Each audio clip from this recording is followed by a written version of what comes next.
ચોક્કસ. હવે આપણે આ માસ્ટર ક્લાસના અંતિમ અને વિજયી પડાવ પર આવી પહોંચ્યા છીએ. મોડ્યુલ 14 એ માત્ર ટેકનિકલ જ્ઞાન નથી, પણ એક એન્જિનિયરને સાચો પ્રોફેશનલ લીડર બનાવવાનો મિશન છે. અત્યાર સુધી તમે માપણી, વેલ્યુએશન અને લીગલ કાગળો શીખ્યા, પણ એ જ્ઞાનને માર્કેટમાં બ્રાન્ડ તરીકે કેવી રીતે પ્રસ્તુત કરવું તે અહીં શીખવા મળશે. Module 14 site management, professional ethics અને leadership, the engineers edge. 1. Site management અને command, the art of authority.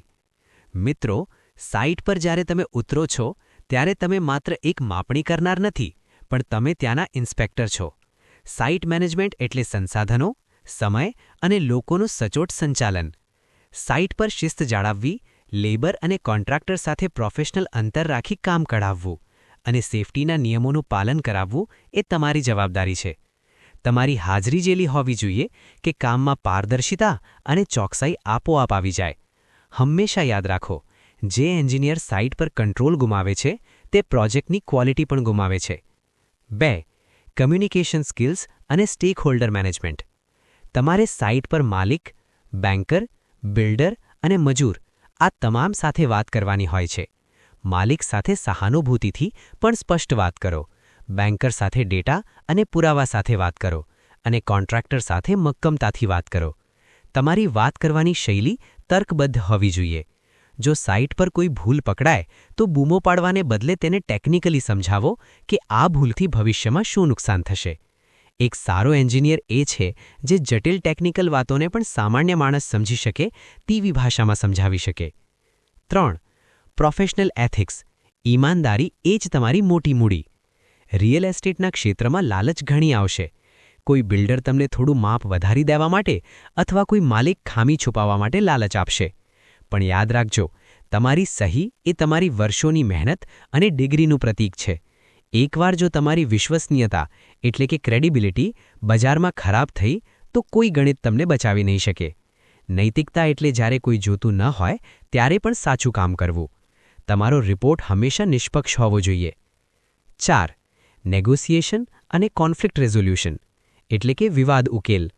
Site પર વિવાદો થવા સ્વાભાવિક છે, ક્યારેક માપણી બાબતે તો ક્યારેક મટીરિયલની ક્વોલિટી બાબતે. એક લીડર તરીકે તમારે ઝઘડાનો ભાગ બનવાને બદલે સોલ્યુશન આપવાનું છે. નેગોશિએશન એટલે માત્ર ભાવતાલ નહીં, પણ એવી રીતે રસ્તો કાઢવો કે જેમાં પ્રોજેક્ટનું હિત જળવાય.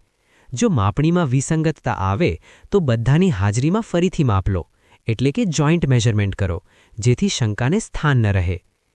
5. રિપોર્ટ રાઇટિંગ અને પ્રેઝન્ટેશન, ધી ફાઇનલ પ્રોડક્ટ. તમારું તમામ જ્ઞાન અંતે એક કાગળ પર આવે છે, જેને આપણે રિપોર્ટ કહીએ છીએ.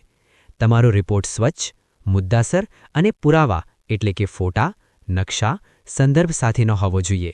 રિપોર્ટમાં એક્ઝિક્યુટિવ સમરી આપો, જેથી વ્યસ્ત બેન્કર કે માલિક મુખ્ય મુદ્દાઓ જલ્દી સમજી શકે. સાક્ષી તરીકે લીધેલા ફોટાઓમાં તારીખ અને સમય હોવો અનિવાર્ય છે. ડિજિટલ યુગમાં પ્રોફેશનલ ઈમેલ અને PDF રિપોર્ટ્સ તમારી પ્રોફેશનલ ઇમેજ બનાવે છે. 6.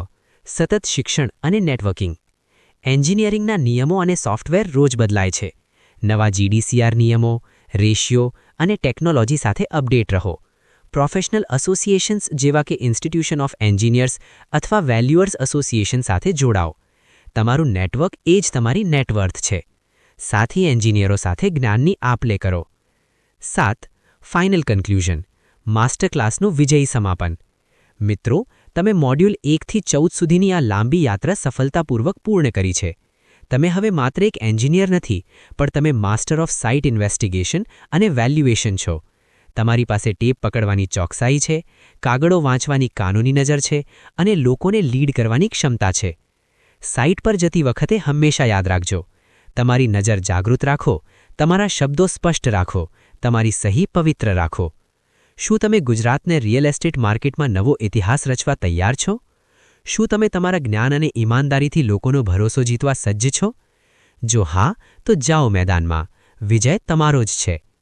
અભિનંદન, તમારો 14 મોડ્યુલ્સનો સંપૂર્ણ માસ્ટર ક્લાસ હવે પૂરો થયો છે. શું મારે આ તમામ મોડ્યુલ્સની એક કોમ્પ્રિહેન્સિવ ઇન્ડેક્સ એટલે કે અનુક્રમણિકા બનાવી આપવી છે, જેથી તમે તેને ભવિષ્ય માટે સાચવી શકો?